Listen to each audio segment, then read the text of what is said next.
Hey loves, welcome back to Day Spills Tea. I, of course, am the lovely Day, and I missed y'all. I appreciate you all showing up and checking me out again. So, I have not been watching a lot of the shows. I just started back watching some and catching up and things like that. I had stopped doing the reviews because I think I told y'all this before. I stopped liking the shows, and for the most part, I stopped liking the people. And I felt like when I tried to sit down and talk about them, all I had to say was nasty and mean. It was like all I had to say was how much I disliked everybody. And who wants to see me sit here and just talk about how much I don't like everybody? Because who the hell am I? Anyways, but yeah, so the other day I posted some stuff about my real estate business, and then I was like, okay, girl, how you go and tell them about your real estate stuff and you haven't even been providing no reviews? So I was like, let me at least throw out a review. And maybe I'll do another one tomorrow, or maybe another day and another day. We'll see. But anyways, shows I'm watching. I'm watching Married to Medicine. That is my show. I am watching Real Housewives of Salt Lake City, which is what I want to talk about tonight. And then I am watching Real Housewives of Beverly Hills. Um, I plan to watch Ready to Love. I may have already missed it. I don't know. I shop at the Montclair store, and my sales girl, who I adore, hey Tom, she actually was on Ready to Love, and she told me about it after they filmed it, but I haven't seen it, so I have to find it because I need to review that too and see what my group was on there doing. Anyways, so today I want to talk about Real Housewives of Salt Lake City. Today was their season finale. I actually really enjoyed it. I enjoyed this whole season. These women are they they really not right in the head, some of them. As far as I'm concerned, that's just an opinion. It's not fact. Everything I'm going to say in this video is just my little personal opinions. It's all alleged and all of those things. Nothing is rooted in fact. It's just a little girl talking about what she thinks she sees on TV, okay? So for those of you who don't necessarily watch the show, this is the same franchise that Jen Shah is from. Jen Shah, you might remember a couple years ago, she was the one who went to jail for like fraud. She was defrauding the elderly or something like that. And when she was arrested and her house was raided and all this, she had all this counterfeit bags and shoes and da da da da da da. And of course, they were judging her so bad. But listen, the remaining cast members, they're not criminals, but they not really no better than her. They're not. So the main ones are like Lisa Barlow. So Lisa Barlow, I think she has zero empathy for other human beings. She has very, very little emotional maturity. She's constantly screaming and hollering, throwing temper tantrums. Everything is woe me, and this is happening to me, and I'm so fabulous. Blah. Anyways, and then there is Meredith Marks, who I used to like Meredith. I thought she was just like fine. She was acceptable. But recently, as in the last couple of seasons, she's become enraged often. Like there's a lot of and this vein popping out of her neck and all sorts of crazy stuff. And um I'm concerned that there may be a little bit of a habit there that she's fighting, a little bit of a demon that she's having to fight when they go on the cast trips in particular. And that's mostly when we see this side of her come out. If you do watch the show, you know, you probably remember that every time they've gone on a cast trip out of the country, Meredith has gotten really, really sick. And then she needs to take these baths and she becomes enraged at very small things and maybe not so small things. Maybe they are bigger things. I don't know. But she becomes like, she has become a lot more tense in the last couple seasons. And it makes me really concerned. And I hope that she is somewhere addressing whatever it is that she needs to address, if you catch my meaning. And of course, these are just my opinions. I am only speculating. I am not claiming that any of this is fact, okay? All right, so sticking with Meredith, the episode starts out with Meredith talking with Heather, and she's wearing this fur Louis Vuitton sleep mask, and she's got it on one eye and got it cocked to the side. It's a mess.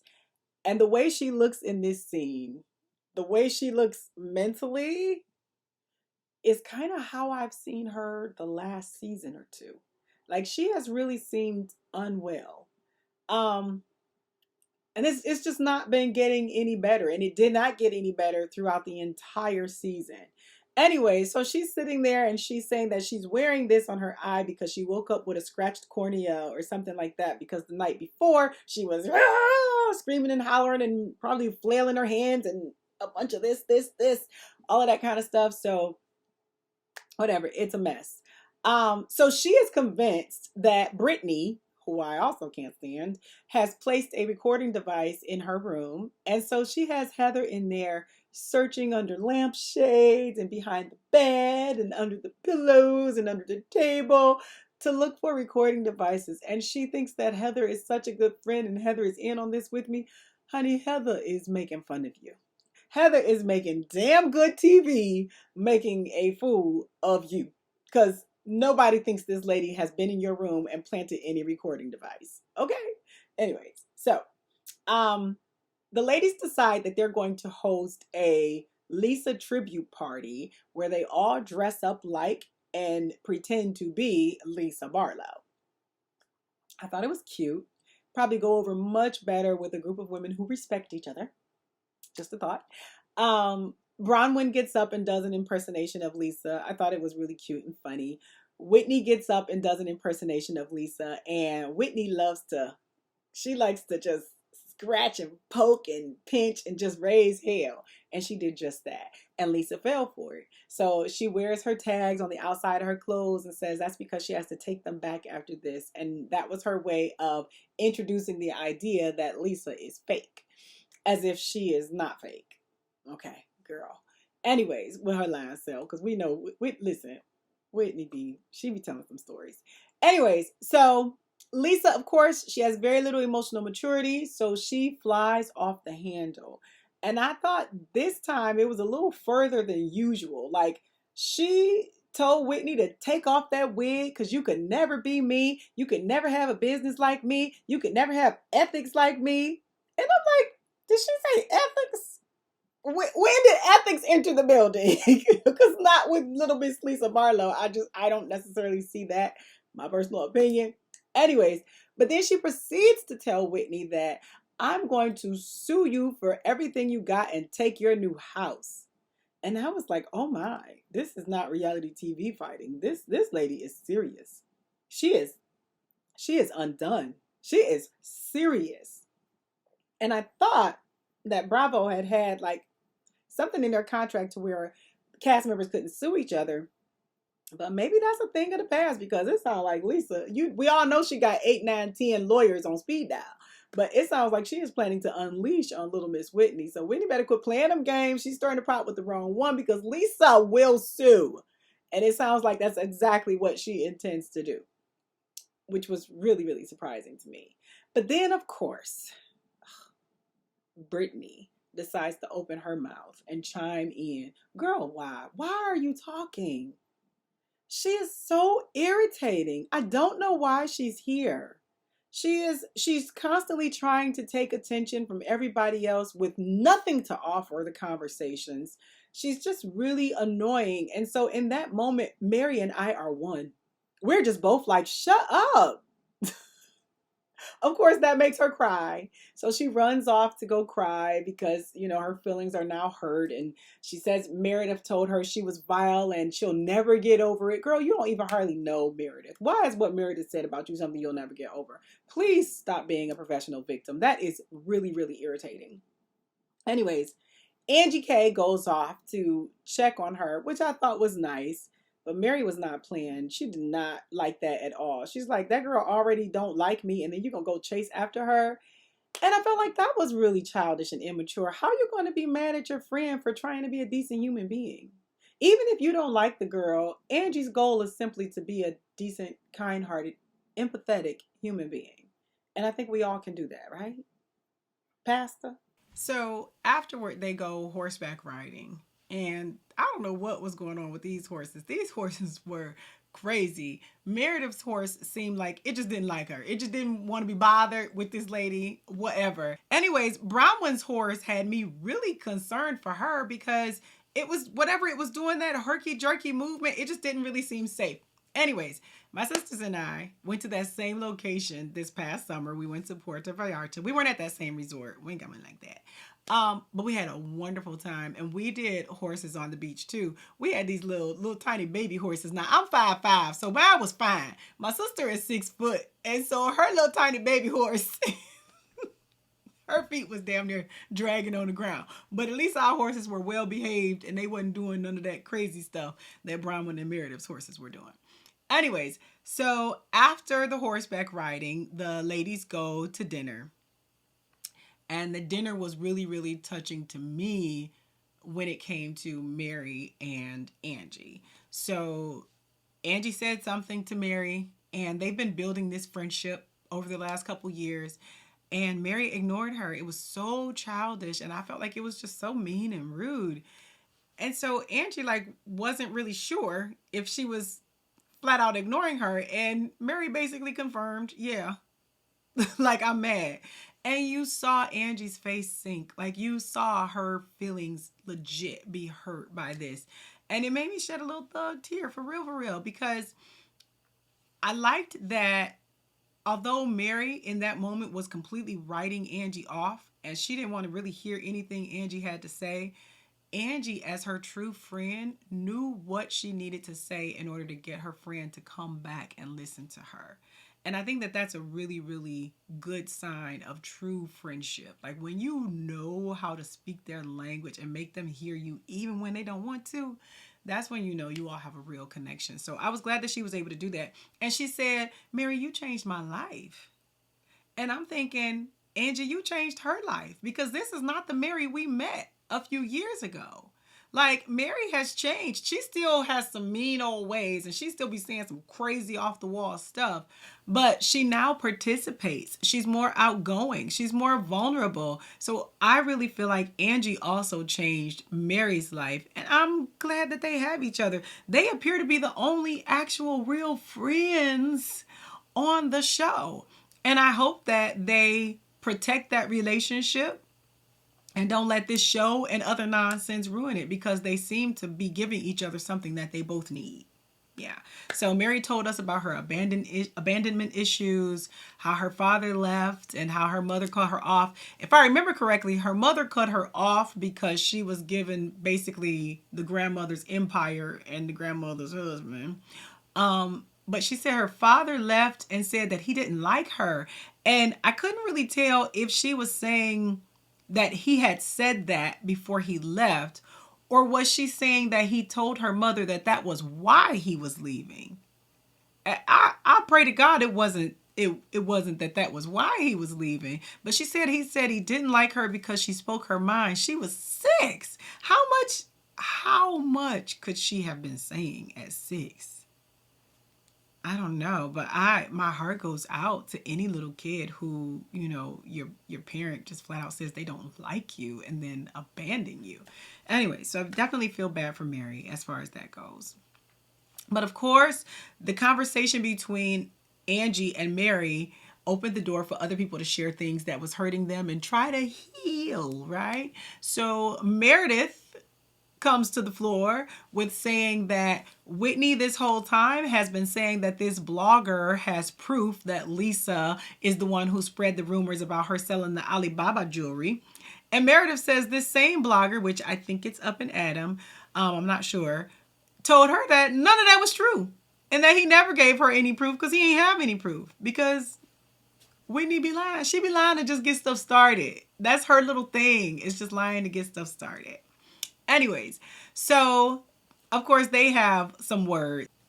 So Whitney let the cat out of the bag that she's been talking to Monica. Oh my God, why? And why was Heather just sitting there like,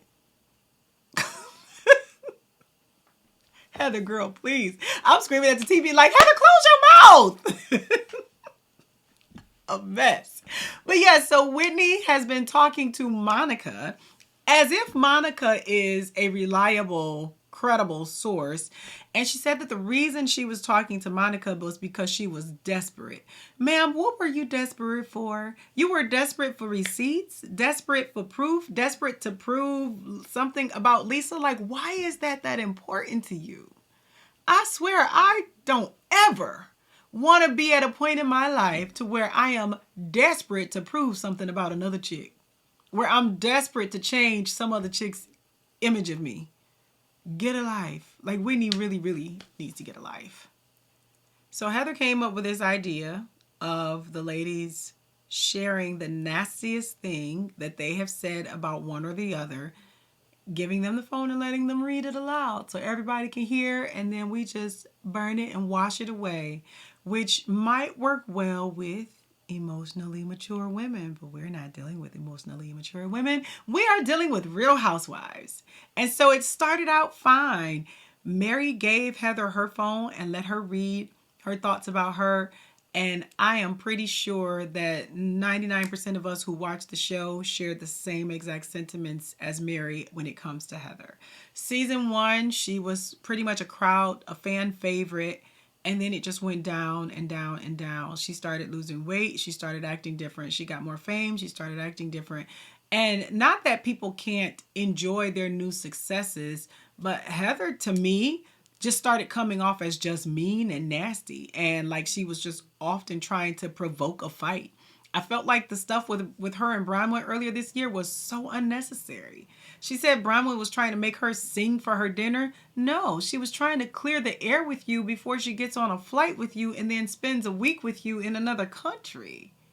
That's not asking you to sing for your dinner. And I know some people probably took it that way. I did not. I felt like Heather was being an ass, quite frankly.